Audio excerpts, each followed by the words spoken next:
Say, hey, Lord, we need you.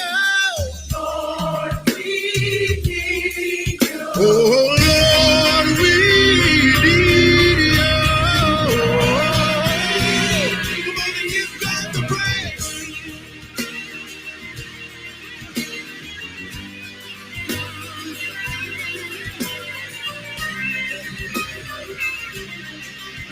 Come on and worship the Lord. Give God the glory.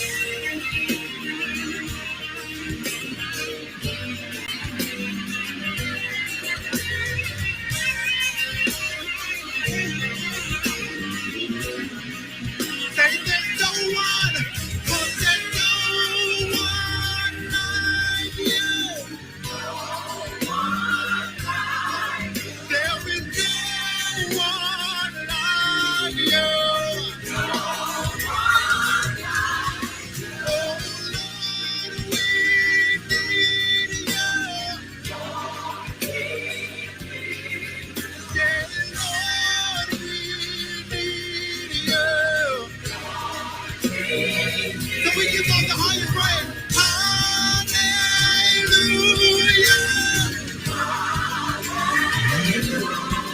Oh, hallelujah.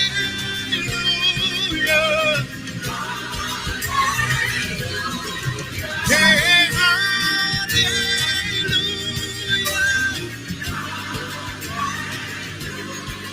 Hey, hallelujah. We worship the Lord.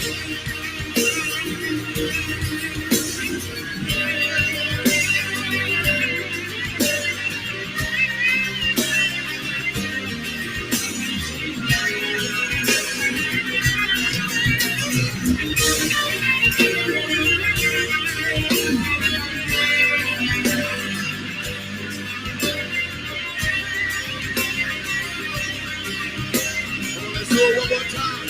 Come on, lift your hands. Say this. Singing hallelujah.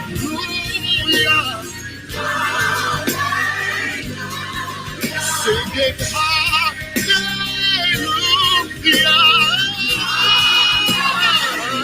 Go sing it. Singing, Lord, we need you. Singing, Lord, we need you. Say there's no one like you.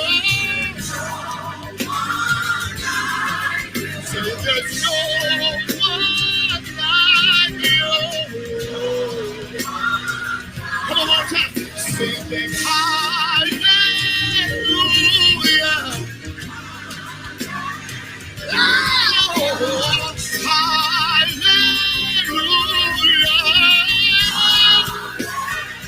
One more time. Singing hallelujah.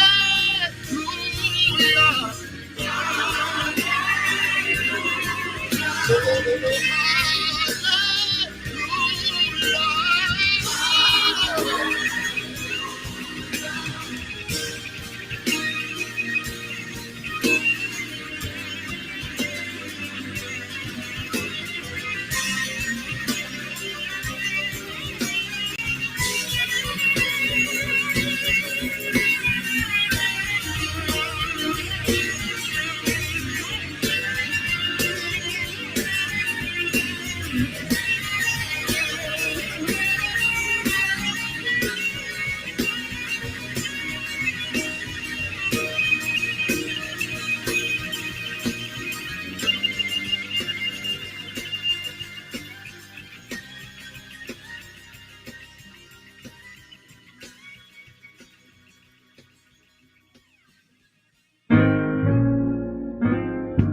I have so many friends that are no longer here. Why he took them away, left me here, I'm not clear. I guess I have more to do, and he has more assignments for me to complete. I still can't believe that you want to use me. 'cause I often fall down, and I'm so imperfect, but you still love me when I feel I'm not worth it. Oh, it could have been me, dead and gone, but you never left me all alone. Connecting the community through gospel. The new 107.9 FM, W300EB, Macon, and WDDO 980 AM, Perry, Macon. The views expressed on this program are not necessarily the views of the Glory 980 AM, the Glory Media Group, LLC, WDDO AM, its staff, management, or advertisers, but are the views and opinions of the participants of the broadcast. Good afternoon, Middle Georgia. It's time for the Middle Georgia Spotlight with your host, Macon, Georgia's former mayor, C. Jack Ellis. Tune in to engage in discussions of the issues of today, yesterday, and tomorrow. Let's go into the studio with former mayor, C. Jack Ellis.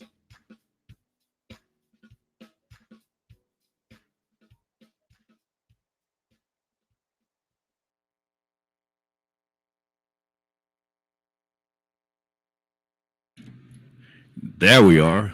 Boy, was talking to myself. Thank you all. We had a little dead space there. I forgot to push one button. But, you know, this is a volunteer part-time thing for me. I'm not a professional broadcaster, and I don't play one on TV, but I do have a TV program called the Middle Georgia Spotlight, and this is the Middle Georgia Spotlight on the radio, and we're glad to have you with us. And we definitely want to thank all of our sponsors, as we do every week, people that make it possible for us to be here to share with you every week here on the radio, the Middle Georgia Spotlight, so that we can keep information flowing. And so we thank you for joining us. And definitely like to thank our sponsors. Our sponsors is Caduceus Medicine, and that's an occupational health organization. Dr. Dawkins there at 1980 Riverside Drive for all of your occupational health needs. If you need to get a test for this, urinalysis, if you have a job, you can walk in and get all that taken care of. Either your insurance will pay or you will pay. And even if your job tells you to go, they will recommend that you go to the Macon Occupational Health down on 3rd Street. But that person should not have a monopoly as to where you go and get those services. You can go to Caduceus Medicine there on Riverside Drive. So we thank him for being one of our sponsors. Definitely we thank J. Franklin Automotive there on Riverside Drive as well, and 2558 Riverside Drive. And you can reach J. Franklin Automotive at 772-9944. Dots Forget Me Not, and that's a women's clothing apparel there on Cherry Street, owned by Miss Dorothy Ridley. Dots Forget Me Not. She's located there at 623 Cherry Street, and you can reach her at 478-336-5600.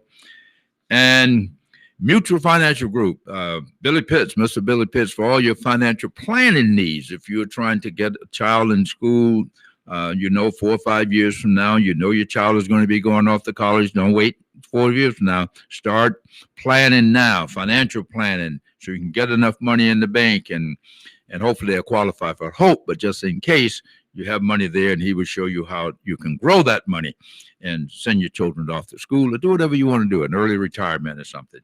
Manage your money properly.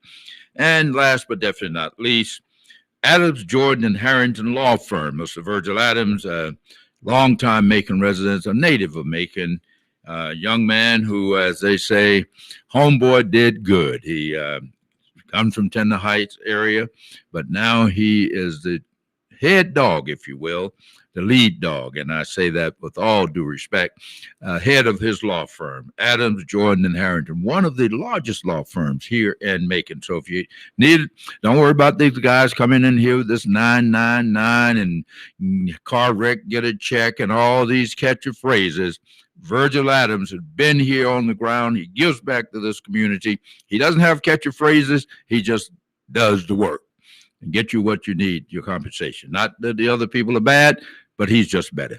So we thank all of our sponsors, and we thank you all for tuning in today. And we would ask that you respectfully give us a call, and maybe you have something you'd like to share with us here on the Middle Georgia Spotlight on the radio. If you do, you can reach us at 478-250-1444. Now, now we are here at WDDO, which is 980 on the AM dial, but we also at 107.9.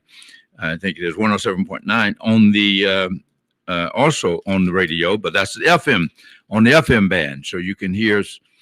Some people say, "Oh, I can't hear you. I'm in Jones County. I can't hear you." Well, the AM band maybe wasn't that strong, but the FM band is there.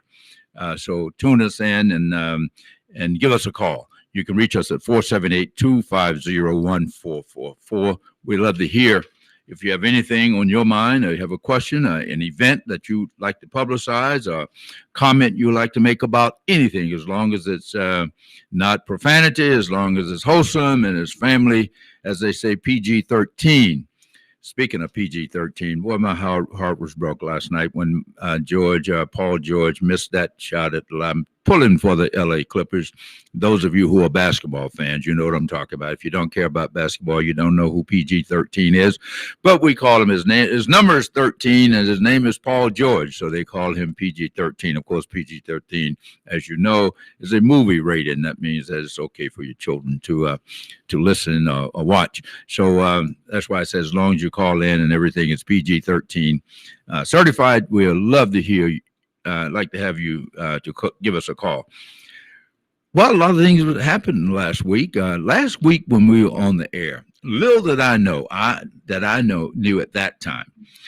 I did know that the proposal was before the Congress to make Juneteenth a national holiday. Not a federal holiday, a national holiday. I knew it had been afoot for quite some time. As you know, the 94, I forget her name, the mother, but 94, she was 94 years old. And she started this push about 15, 20 years ago, which is kind of late in life, or later it's 94. But the point is, you're never too old to get up and do something, to make something happen. You can't make the excuse, well, I'm retired, I'm 75, let the young people do it. No. Nelson Mandela reminded us that you're never too old to learn, and you're never too young to lead. So young people, get involved. You can provide leadership. Old people, learn new things. Don't say can't teach an old dog new tricks. We are not dogs. We are human beings. We can learn new things. You're never too old to learn. And this lady is her name skips me. If anyone out there in Radio Land remember her name, Google it or something. And I like to give her her proper due. But she's 94 years old, from Galveston, Texas, and of course she been pushing to make this a holiday, and we were quiet about it. I think she was the power of one. That tells you about the power of one person. This one woman, she would not give up. Just think of the tenacity and the fortitude, the intestinal fortitude that it took for all these years. This lady not only advocated and called and cajoled, she walked all the way to D.C., I understand, because she stayed at different houses along the way to dramatize, if you will, the need for this holiday. And she was there in the Rose Garden, White House, wherever they signed this thing last Wednesday, while we were on the air. It was being signed into law as a national holiday, Juneteenth.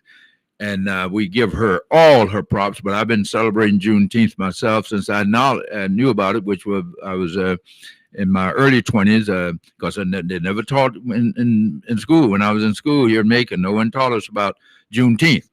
No one even taught us about April the 21st, 1865. You said, what's that? What's significant about that? That means you don't know either. Well, April the 21st, 1865, that is when Macon's slave, my great-grandmother, was in that number. My great-grandfather was in that number. My great-uncles and aunties were they were in that number.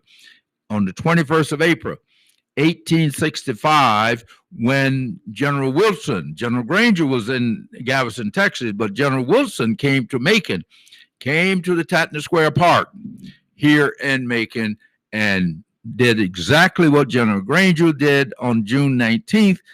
He notified the enslaved Africans here in Macon that they were free and asked Macon to surrender. And they did in the Tatna Square Park, April the 21st, 1865. So we were 2 months before Galveston, before the final, at the end of the line, if you will. The people in Galveston, that was the end of the line. Remember now, we had been freed, quote unquote. The Emancipation Proclamation was signed January 1st, 1863. So it took a while for the word to get around, or the rebels continued to resist. When I say rebels, they were rebel forces because they were fighting against the United States of America, fighting to keep Africans enslaved, and people of African descent. You know, people say, well, we weren't Africans. Well, you weren't in America during that time. You weren't an American either because you were enslaved. You had no citizenship rights. So what were we? We were enslaved Africans. We were not enslaved African Americans because you had no citizenship rights prior to that time, unless you even those so quote unquote free. Still, we had in the Constitution that says a black man has no rights that a white man has to recognize. That was before that we finally in 1865, and then we finally, you know, black people got political power in Macon. Here we had state senators, State Senator Henry McNair Turner represented us in the state house. We had a couple of representatives went to Atlanta to represent us as state representatives. Of course, lo and behold, we had Jefferson Long. We had a U.S. congressperson in Congress representing us, the first African American to ever speak from the floor of the House was from Macon, Georgia, Jefferson Long. And I am so pleased and proud that during my administration, we saw fit to name a park in his honor there in the Pleasant Hill neighborhood where he lived on Pursley Street, right across from, just so you're going down Pursley Street, it was a community garden, but until we got it all spruced up. But I dedicated that as the Jefferson Long Park. Bought 56 old houses there. I think, no, not 56 houses, paid $56,000 for that property on Pecan Street. Tore all those old houses down, dedicated that as a Jefferson Long Park, and it's there today standing. Go by and use it, as the previous administration did a good job in completing it, and it's a thing to behold. And go and enjoy Jefferson Long Park. But we got to get the proper markings there. We got to get a statue of him in that park and so forth. Just as today, just before coming here, and I shared this with George Muhammad. I haven't had a chance to share him with him personally, but I met with the president of Mercer University, who's a good man, who really has this community at heart. And he has agreed to pay for, to help raise money, to pay for a statue or some permanent marker to be placed in Tatna Square Park, commemorating the surrender of the rebels and making black people receiving their freedom there in Tatna Square Park. So we're going to commemorate that by putting a nice something nice in that park. But he is willing to work with Brother George Muhammad and the other group, the committee, to come up with something very suitable. It will be there forever. And one thing out in Galveston, they put a nice mural up with the paintings, and commemorating and celebrating Juneteenth. But, you know, you can paint over those things. They can, not saying that a statue can't be vandalized, but it's more permanent than a building can be torn down, and there goes what was on it. But when you get a statue, normally it's there, unless these Confederate ones, now we want to get them down. They are an exception. We want to take them down because they have no redeeming value. As far as I'm concerned, they have no redeeming value. They represent the lost cause. They represent something that was bad for our community, for our city, for our state, and for our nation. They picked up arms and went to war against a duly elected government, very similar to what these clowns did in Washington, D.C. on January the 6th. Happened to be my birthday. And same thing that they did when that insurrection, when they took up arms and tried to take over the Capitol, well, the same thing they did in 1860, 1861, when they conceded from the Union and started their own army and wanted to have their own country and took up arms and said, no, we're going to keep slavery. And slavery is because it was a great economic system for them. I don't blame them. If I had people working for me free all those years and I'm getting rich and cotton was king and I'm sending my kids to the University of Georgia, sending them to Europe in the summertime, getting on a steamer, I had all this money because I had people working for me for free. Picking cotton, ginning cotton, and so, yeah, I would have fought too. Yeah, I want to keep this. I don't want to give this up. But you would think that they would have had some sense of sensibilities, if you will, that they were dealing with human beings. These were not animals. These were my foreparents, my great-grandmother, my great-grandfather, and your great-grandmother and great-grandfathers were here laboring and toiling for free, so other people could have a great life. So, yes, that's from whence we've come, and that's what Juneteenth is all about. So we celebrate Juneteenth. So we say, oh, it's nothing to celebrate. Yes, it is. It's something to celebrate. Freedom is to be celebrated, especially if it pertains to you. You want to celebrate that freedom. If you get out of jail, if you've been in jail, I've been there. And when you get out of jail, you feel, boy, you free. You want to go celebrate. So we ought to celebrate. When I was in jail, not for committing any crime. I was in jail because I was trying to get my rights like every other young person. Spent 5 days in the stockade down there on Lower Poplar Street back in the 60s. But anyway, that's neither here nor there. That's minor compared to what others gave up, compared to what my great grandmother had to do, what she had to endure, what her offsprings had to endure, which one was my grandfather, her last born here in Macon, what they had to endure as enslaved people. So anything that's happening, at least we have freedom. You know, here these people would work for free, beaten when raped and murdered. And can you imagine? So, yes, we must celebrate. We must let other people say it's a solemn occasion and so forth. This is not a solemn occasion. This is an occasion to be celebrated. These are hallelujah moments, if you will, being that we are here at WDDO and the church. Let the church say amen. Again, our number is 478-250-1444. I'm your host, C. Jack Ellis, here on the radio, the Middle Georgia Spotlight on the radio. I say on the radio because we're also on television, and we ask that you tune in weekly to watch us on. I just interviewed Dr. Curtis Jones today from our superintendent of schools. I interviewed him this morning. That will air in a couple of weeks. Take due in time to notice. I want you to watch that if you have a television. And you don't have to have cable. You can watch it on WMUB channel 38 over the air. Of course, if you have cable, it's on all the local cable systems. I don't think it's on DirecTV. I think you have to have a cable connection in order to pick it up.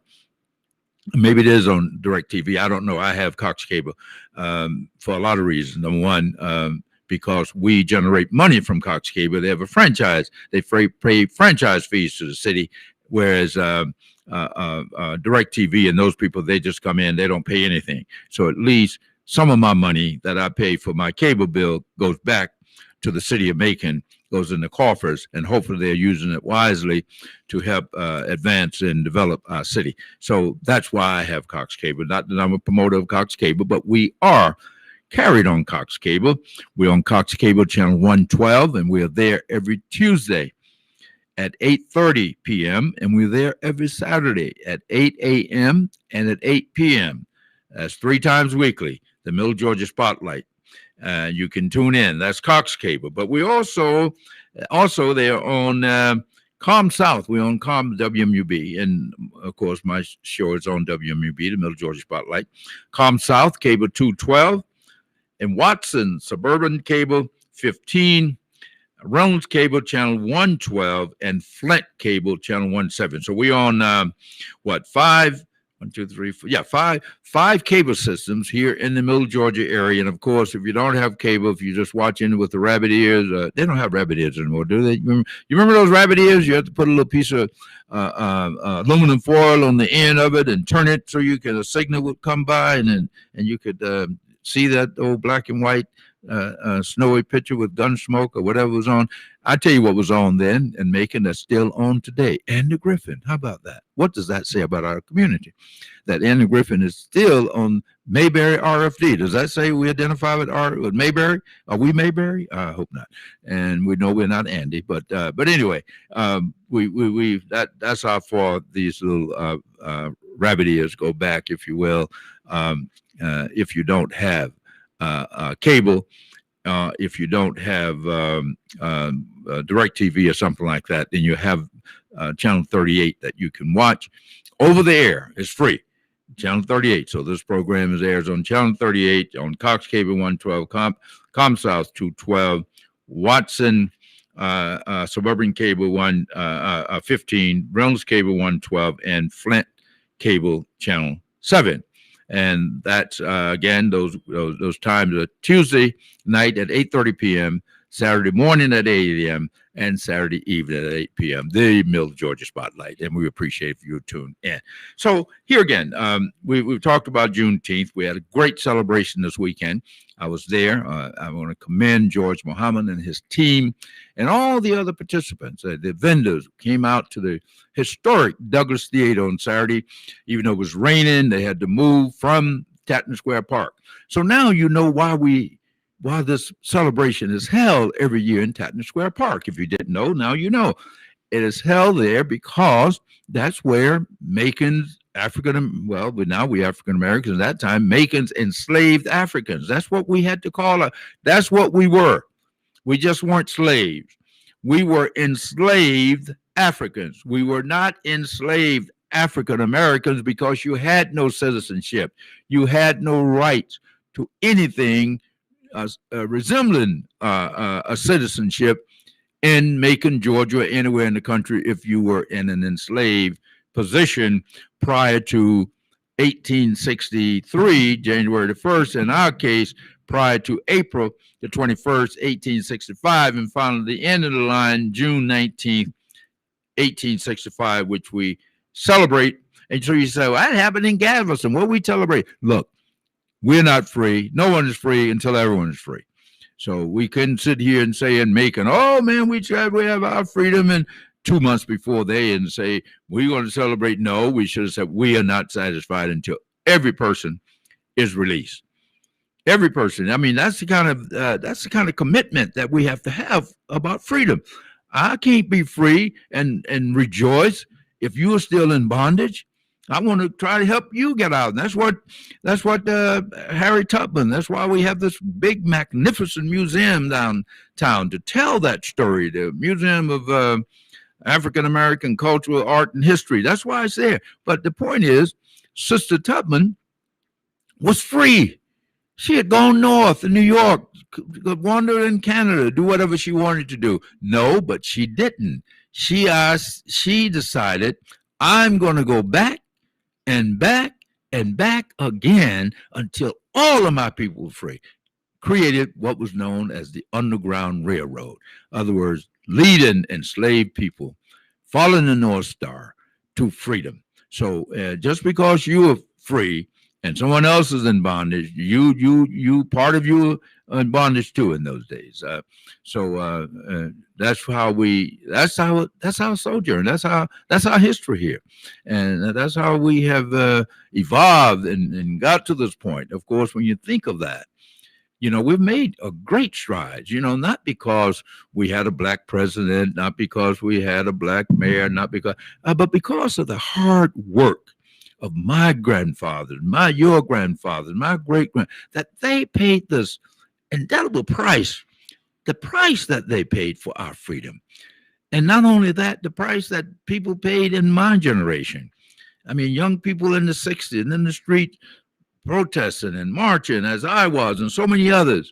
Dr. King leading us, and here Ms. Esther Bivens here in Macon, the Randall, Mr. Randall, and others who were Pastor Ellis Evans, I remember, and Van J. Malone. I could just call the roll.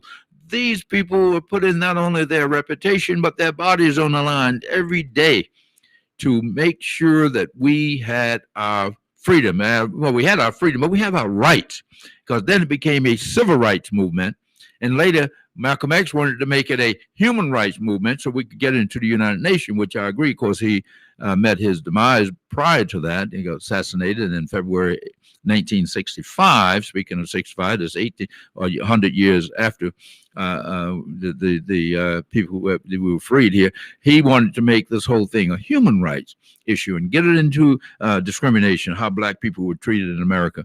He wanted to put it in the same par with how black people were treated in Africa during colonization.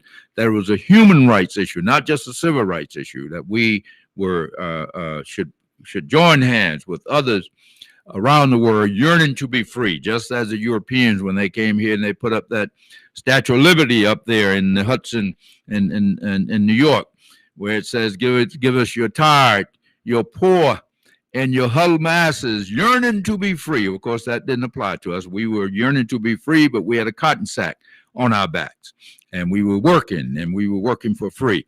So freedom is to be cherished, is to be celebrated. So I think we had a great celebration this weekend down at the Douglas, is my point. They hosted us, good food, vendors. I hope that you supported the vendors, young people. I was so impressed with their spelling bee. And young people, that part of the spelling bee was that they had to pronounce an African country, or several African countries, pronounce the name of it and pronounce it and know how to spell it. And I think they even had to use it in a sentence, maybe not, but I know I was so impressed with these young people, boys and girls, 10, 11, 12 years old, young black boys and girls, that they knew how to spell Madagascar. They knew how to spell Guinea-Bissau. They knew how to spell Niger and Ethiopia, and I hope they can go on the map in Ghana and Nigeria and Senegal and Uganda, all the names they were throwing. So I hope now that hopefully their studies allowed them now to visit those countries. When I say visit those countries, I don't mean physically, because you can visit a country through a book. There are two places to go places. You can go through a book, or you can go in person. A lot of us can't go in person, but you can go in a book. So these young people had to go and do their research and see where the country is located. Hopefully, when Uganda's in East Africa, Senegal is in West Africa. I mean, as far as from East Africa to West Africa is as far as from here to Europe. I mean, in terms of how long it takes to fly, it takes 8 hours to fly from Ethiopia to Senegal. It takes 8 hours to fly from Atlanta to Europe. So that's how vast the continent of Africa is. And I shared with the people there on Saturday that that the Democratic Republic of Congo, the largest country in the world, not the largest country in Africa, the largest country in the world, the Democratic DRC, we call it DRC. Mobutu just changed the name one time to Zaire, but it's back to its original, the Democratic Republic of Congo. There are two Congos. There Congo Brazzaville, which is a smaller country that's on the Atlantic side, but the Democratic Republic of Congo starts on the Atlantic side, goes into the Atlantic Ocean, and goes all the way into East Africa. It is called the snake of Africa. Why? It says that the head is in West Africa and the tail is in East Africa. And but the point I make about the Congo is one of the richest countries in the world.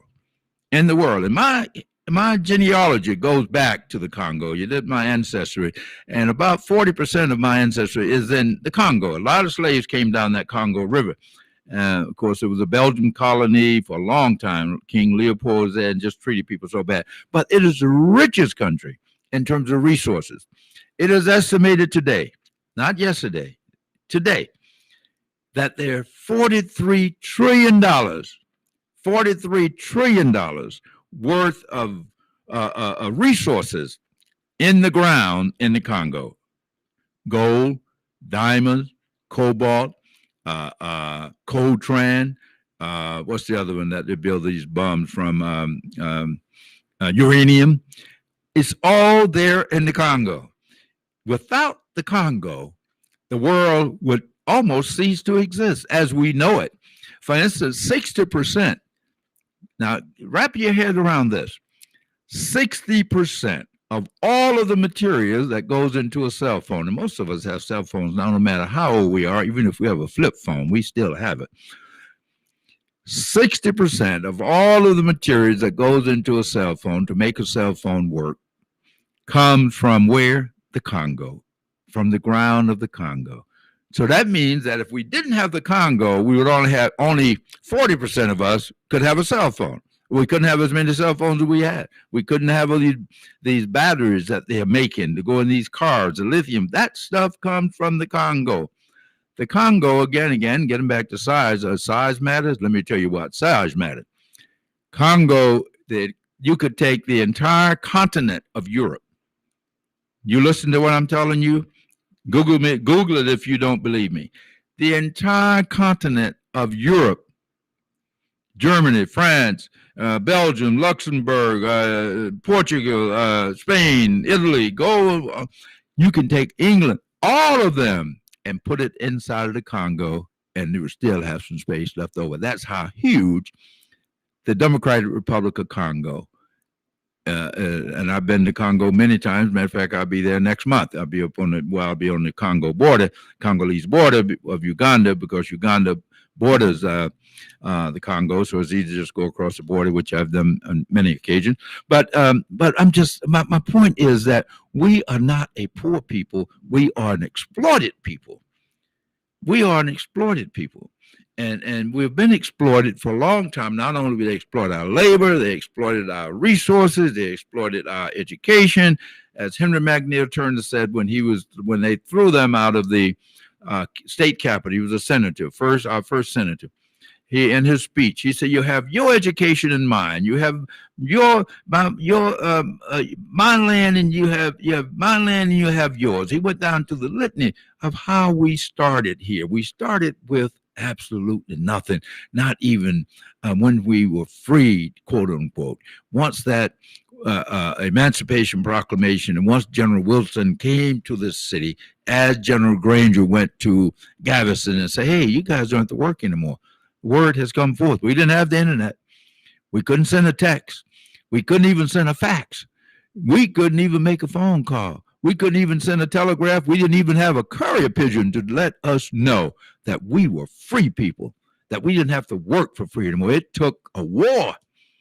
It took these people who were willing to die to keep us in bondage. But thank God the United States Army prevailed. And I hear people say the Union Army. Wait a minute, don't use that term anymore. This wasn't a Union Army. This was the United States of America's Army, the one that I served in, and so many of you served in over the years. 21 years in my case. That was the American Army that these people picked up arms against. Not the Union Army. This was the United States Army, which was created in 1775, before even the country in 1776. The Continental Army. The same army.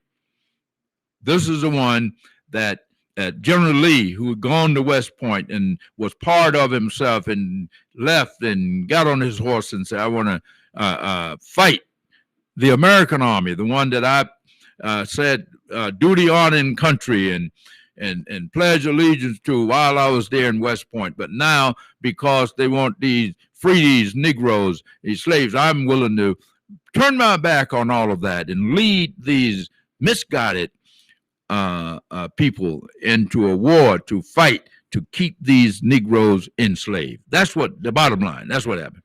So they have no right to have a statue anywhere. They have no right to be recognized other than for what they were, and that was some murderers, rapists, no good scoundrels. That's what they were, and they have to come to grips with it. And we deserve an apology. We deserve reparations.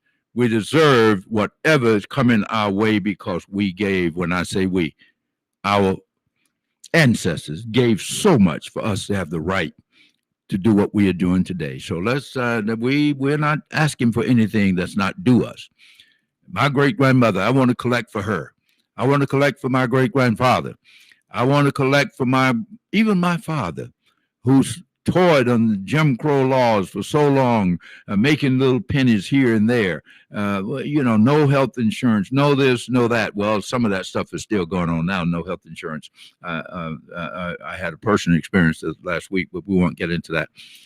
That's what this program is about. But we have people working now, working in our government, cleaning our toilets, carrying out our trash, making $8 an hour without any health insurance, dealing with chemicals every day, inhaling them, working for our government for $8 an hour and not making not one penny of health insurance. And yet we have the mayor, Lester Miller, said we're not going to put any money into indigent care. And he was the same one to sign that contract when he was the president of the school board to allow this company to have that big fat contract, to come and hire people at $8 an hour and not give them health insurance, not give them any sick leave, not give them any retirement benefits, but yet they're cleaning our toilets. And they're out, and you call them essential workers. Of course they're essential. You want your bathroom clean.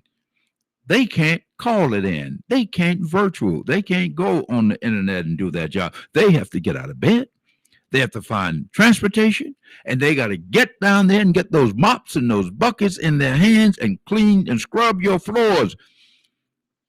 But yet we pay them $8 an hour with no health insurance, with no sick leave if they get sick. And just think, if you're a cleaning lady, and we know that black people have been cleaning houses and things for people for a long time, and that was before we could do anything about it.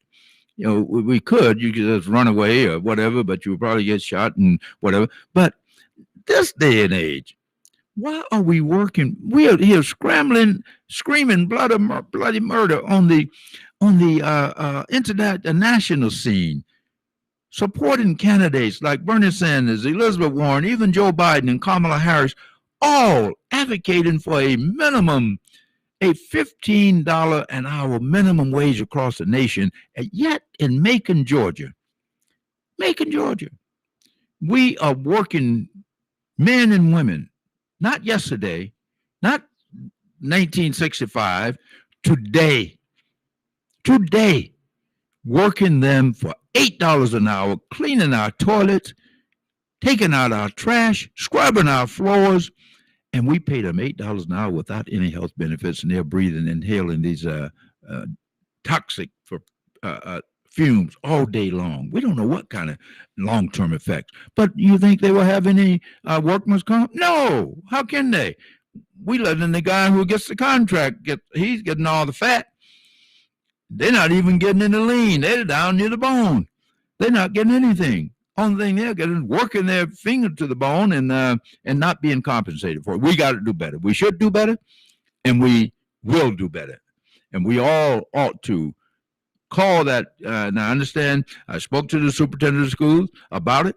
He assures me that he's on it, and the school board members, they have given him, after I brought it to their attention, they've given him his marching orders to rework this contract. Now, the legality of it, how to sign a contract. I know when I was the mayor, I signed contracts. I always had a clause in there that if something goes wrong, either one of us can get out of this thing with a 30-day notice. Now, I don't know how their contract is set up, but if they need to go back and look at it, they'll just make them pay these people, give them some health insurance if they're going to get up and clean our bathrooms. They're cleaning the bathrooms not for elite janitorial service who they work there. That's the name of the company.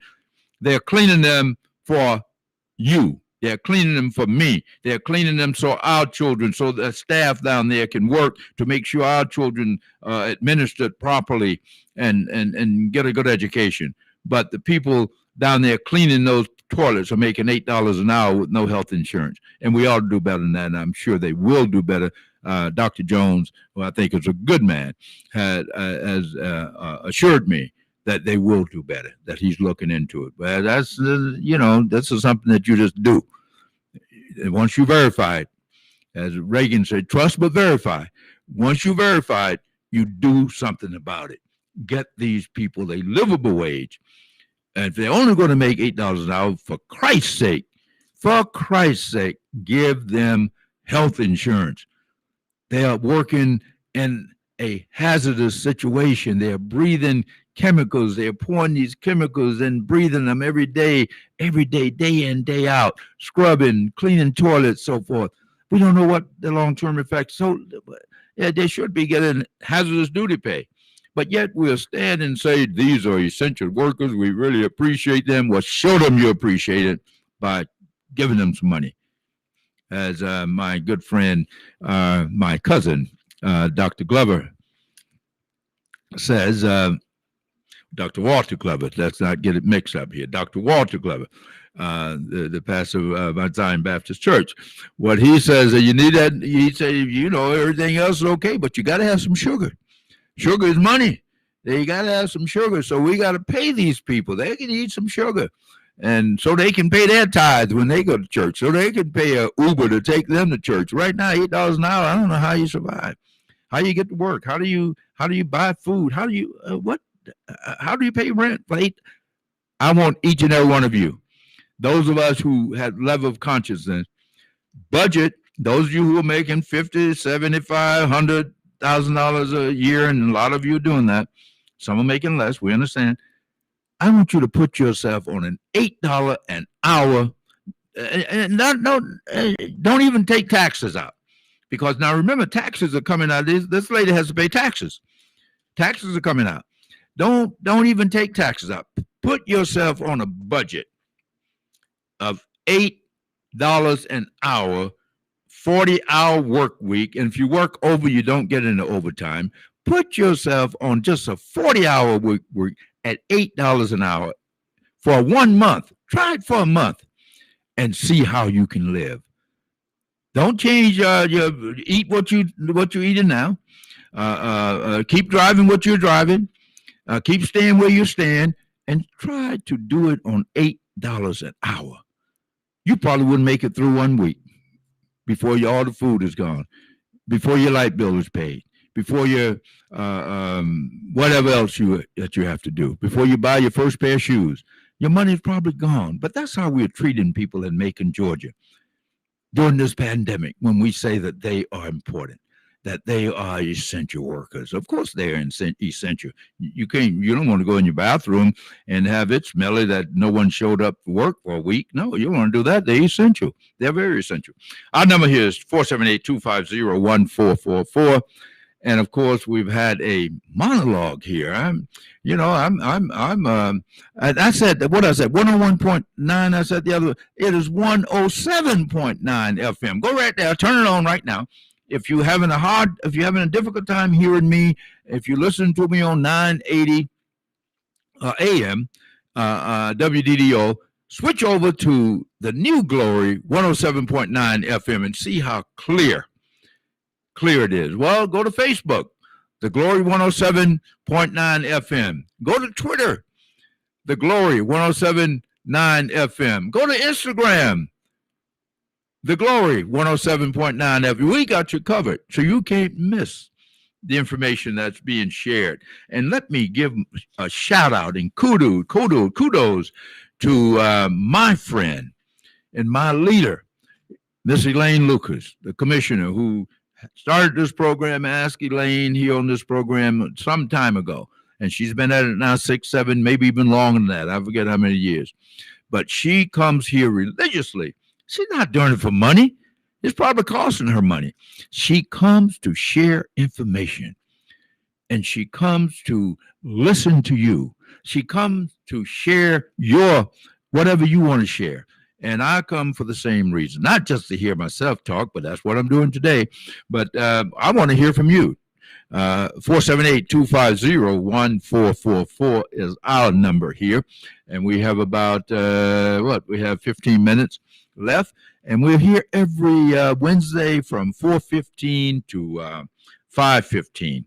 Now, I'm going to step away next month for a few weeks. I've got to run out to Africa to on some business, but I've asked two very capable women of God, women who not afraid to speak truth to power, not afraid to stand behind the mic or stand on the city square and speak to a microphone and say, this is wrong, thus said the Lord. And that's Pastor Lisa Watson and her good friend and her co-pastor. They're co-pastor. Now, one to know better than the other, and one to know more authority than the other. And that's Dr. Mary Butler. They're holding the South Side down out there at their church, but they're all over this community. They have agreed to sit here and not just sit here, but to get behind this mic for the next 3 to 4 weeks that I'll be out of town and share with you and bring information to you and for you. And I appreciate them. If they're listening, I'm gonna give a shout out to give a big shout out there to Dr. Mary Butler and Pastor Lisa Watson. You're a doctor too, Lisa Watson? You're a doctor. Both of you are doctors, as far as I'm concerned. You're smart as a doctor. When I say doctor, I know you're not a medical doctor, but I'm talking about a religious doctor, a doctor of divinity. That's it, the doctor of divinity. And that's what they are to me. And we are in Dr. Walter Glover's building until next week. Then we're going to move across the street. We'll be in our own building. But we want to thank Dr. Walter Glover, my cousin. That's my cousin from Jeffersonville. My mother came from Jeffersonville, Twiggs County. My father's from Macon, but my mother was a Glover. And I told him earlier, Glover blood is deep in my vein. So we want to thank him. He's another country boy made good. He owns this whole building, this whole corner. This whole corner here, you come down Cortland and Napier, these big buildings you see, he owns them. He's in charge of them. Cuz, I'm proud of you. But Reverend Cuz, Dr. Cuz, I'm proud of you. And thank you so much for hosting us here at WDDO over the months while the owners of this building, the owners of these two stations, they prepare to be even greater, to bring you even more information. But he's been stood in the gap, if you will. There's always a ram in the bush, as they say, and he was that ram in the bush that he allowed them to come in and set up a temporary studio so that they could communicate. And that's all, you can do that. And I know I was in combat in Vietnam. The first thing you do when you get into a new position, what? You set up your communication. Before you start doing anything, your communication must be set up because, those of you who are in the Army, you got to shoot, move, and communicate. So you got to have your communications in place. But in addition to that, whenever, and this is just a tidbit, whenever you have a revolution in any coup, and then I've been in a couple of countries in Africa when they had a coup, and the first thing they do is seize the radio station. That's where they go. Once they go to State House or Government House, or wherever it is, the palace, the next place they go to the radio station, maybe even go there first, because they can communicate with the people. They can disseminate information. They can let people know what's going on, or they can stop the propaganda that the person that was there, that they just took over from, stop them from communicating. So you got to get to that radio station first and foremost. And so we have two powerful radio stations here owned by African Americans. So we want to let you know that. I think we have a call coming in here. Hello, you're on the air. Good afternoon. Well, good afternoon. How are you? Who do I have the pleasure? I am blessed. This is Eloise Jefferson Hall, and I share a small platform early morning on WDDO called Moments with Eloise. But I've listened to the program today at intervals. I've been in and out of my vehicle. But I just wanted to give you some kudos. You were a great, great mayor. I live on the side where we used to be Macon, but they put us totally into Jones County, so you know that area. Yes. But you were a great, great mayor, so I wanted to give you some kudos. And certainly Vertice, Apostle Rosier, is my cousin, and so they have really written the vision and made it plain, and yes, really living it out and touching the community in ways that have never happened, and I've been in making all of my life.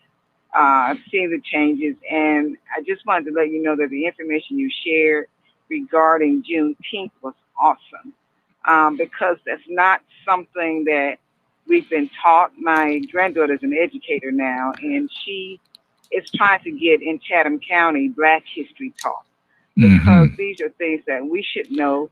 And I think that if we had more platforms from which to share this kind of information, some of the things, maybe not all, but some of the things that we're experiencing today, if you really thought about what our foreparents went through, my grandma was born in the 1890s. And so I got firsthand some of the things that she talked about. And when you think about those things, some of the things that we allow to happen to us, we would not do. And some of the things that we do, we would not do. Exactly. But I just thank you for your very informative program. Just really keep it up. It's well needed, as is Esky Lane, sharing things. And because a lot of times we don't get it. Yeah. We don't get it. We don't listen to the radio. We don't watch the TV programs that we should. So then we are uninformed. But I just wanted to thank you for today. And I'll miss you, but I will enjoy Pastor Watson and Dr. Butler in your absence. You are right. They are two awesome women of God.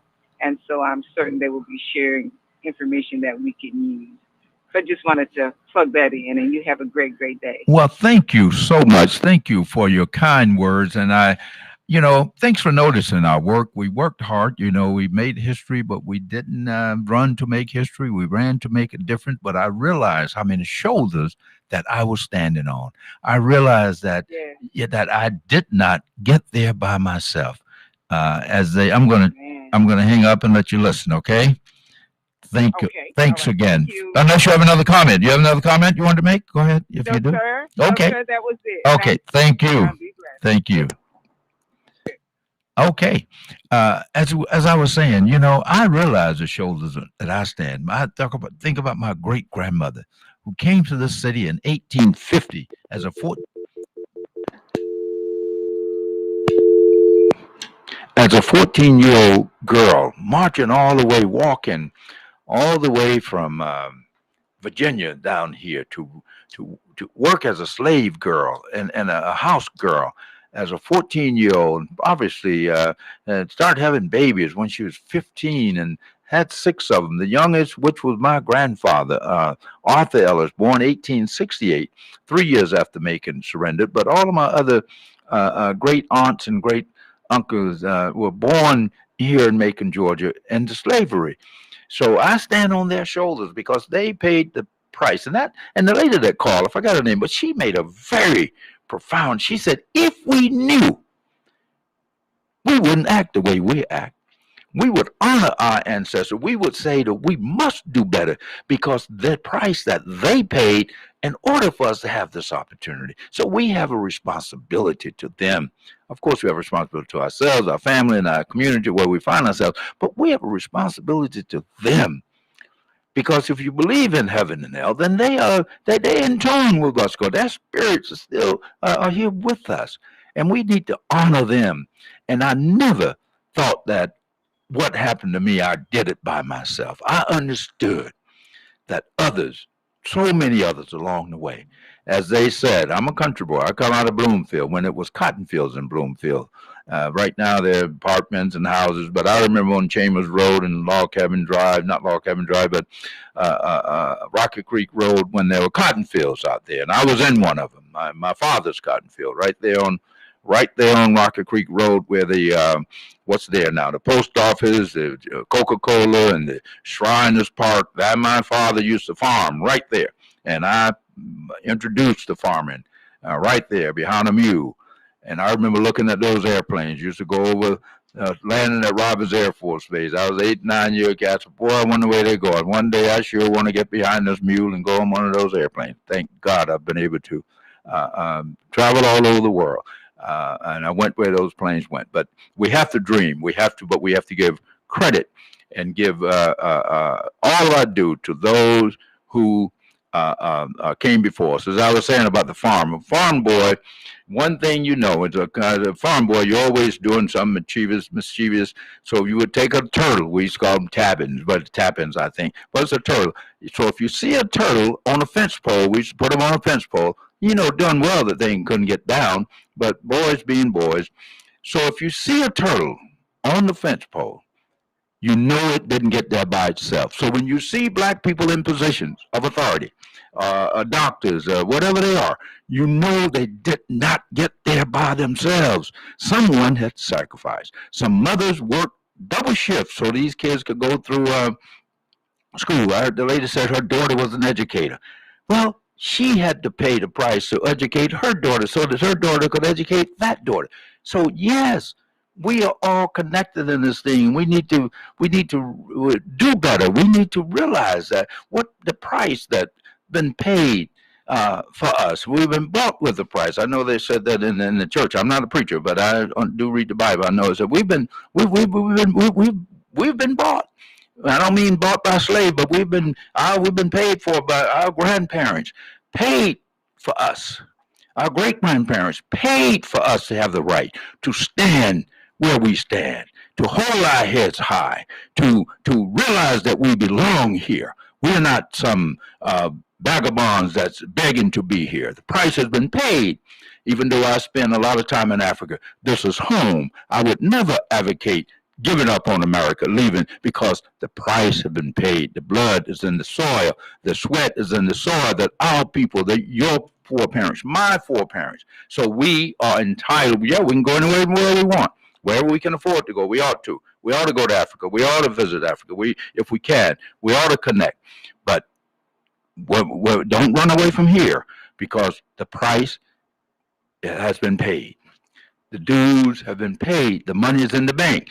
Dr. King said in 1863 that with this check that they gave us, it came back insufficient funds, marked returned to sender. But we understand that. But the price has been paid for us, and as I think I shared with you before, I became mayor because of so many people supported me. To the success that I had, because so many people pulled for me and supported for me and prayed for me and were there, but every day that I walked in that city hall for 8 years. And it was a glorious 8 years as far as I'm concerned. I don't care what the media said, all that. I didn't pay that junk in it. We had a mission before us. But that wasn't a day, not one day of those 8 years that I ascended those steps going in the city hall where I was not reminded. I did not remind myself that slaves built this building, enslaved Africans. This building built in 1830 something, that enslaved Africans built it. And now, because of their sacrifice, because of their sweat, because of what they went through, that one of their ancestors would have the opportunity to serve. So now it would be stupid to go mess that up. And that's what the lady is talking about. How are you going to mess that up? When you mess that up, that means what did they do? Everything that they did was in vain. And that's what we have to realize when we're killing ourselves, when we're killing each other, when we're disrespecting our women, disrespecting ourselves, and not taking care of our children the way we should, and not training them up the way we should train them. We are just spitting on our ancestors. That's what we're doing. If you know better, you ought to do better. And like she said, that information, we were, one time we didn't have it. We can't, so much information now. They used to say, if you want something hidden from a Negro, put it in a book. Because in the library, we couldn't get in the library, so we couldn't get access to the books. Some of us had books on our shelves and we didn't open them. Some of you got books on your shelves right now, you're not open them and read. Don't get all your information from Instagram. It's okay to have Instagram and YouTube, but get it from someplace else. And remember, respect your elders. Take care of your children. Get vaccinated unless you have really a good reason, so we can live, love, and be happy. Well, the clock on the wall says that that's all for us until next Wednesday at 4:15. I'll be following Ask Elaine right here on WDDO 980 and the new Glory 107.9 FM. Thank you all so much for joining us, and we ask that you tell your friends and ask your friends to tune in and call in and help us have a dialogue here every week on the Middle Georgia Spotlight on the radio. Until next week, I'm your host, Jack Ellis. So long, everybody.